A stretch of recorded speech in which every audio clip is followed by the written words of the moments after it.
On the night of April 14th, 1912, as the situation aboard the RMS Titanic began to change, most attention would later focus on the passengers and the lifeboats.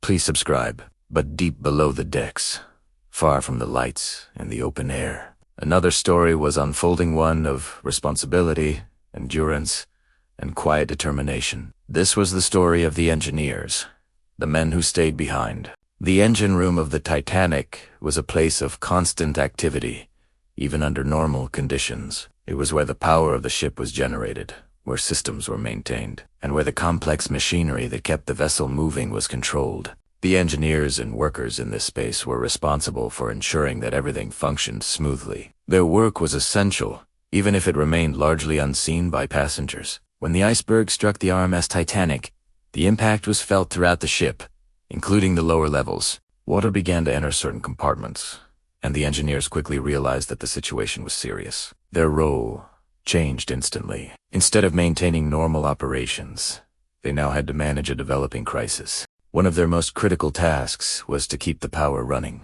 The lights of the ship, the communication systems, and many other essential functions depended on the work being done in the engine room. Without power, the situation on the upper decks would have become far more chaotic. Darkness would have made it difficult to move, to organize, and to carry out the evacuation. The engineers understood this. They knew that their work directly affected the chances of survival for those above. As water continued to enter the ship, conditions in the engine room became increasingly difficult. The environment grew more dangerous. The temperature and pressure changed, and the risk increased with every passing moment.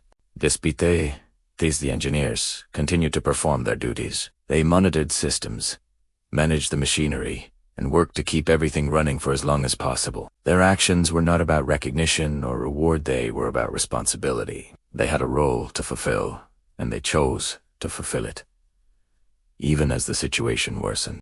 What makes their story particularly powerful is the nature of their decision. Unlike passengers on the upper decks, the engineers were not in a position to easily move toward lifeboats. Their work required them to remain where they were, to focus on the systems that supported the entire ship. In doing so, they placed themselves in a situation where escape would become increasingly difficult. As the evacuation continued above, the work below remained steady. The lights stayed on, communication continued, and the overall structure of the evacuation was supported by the efforts of the engineers. Their presence created a sense of stability, even as the ship's condition declined.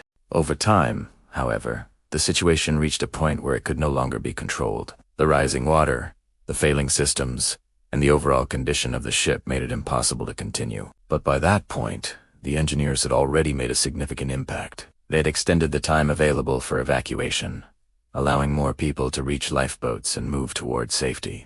Looking back, the role of the engineers on the RMS Titanic highlights the importance of unseen efforts in moments of crisis. While the events on deck were visible and dramatic, the work below deck was just as critical. It was a different kind of contribution, one that focused on support rather than visibility. Their story also reflects a broader theme of responsibility. In difficult situations, individuals often face choices about how to act. The engineers chose to continue their work, to focus on what needed to be done, and to support others through their actions. This choice defined their role in the story of Titanic. More than a century later, the engineers are remembered as some of the unsung heroes of the disaster. Their actions may not have been seen by many at the time, but their impact was felt throughout the ship. They played a key role in shaping how the final hours unfolded. Today, when we think about the RMS Titanic, it is important to remember not only the visible moments, but also the hidden efforts that made a difference. The engineers who stayed behind are part of that story, a reminder that heroism can take many forms. In the end, they did not leave their posts. They did not step away from their responsibilities. They installed. And because they stayed, others had a better chance to leave. That is their legacy.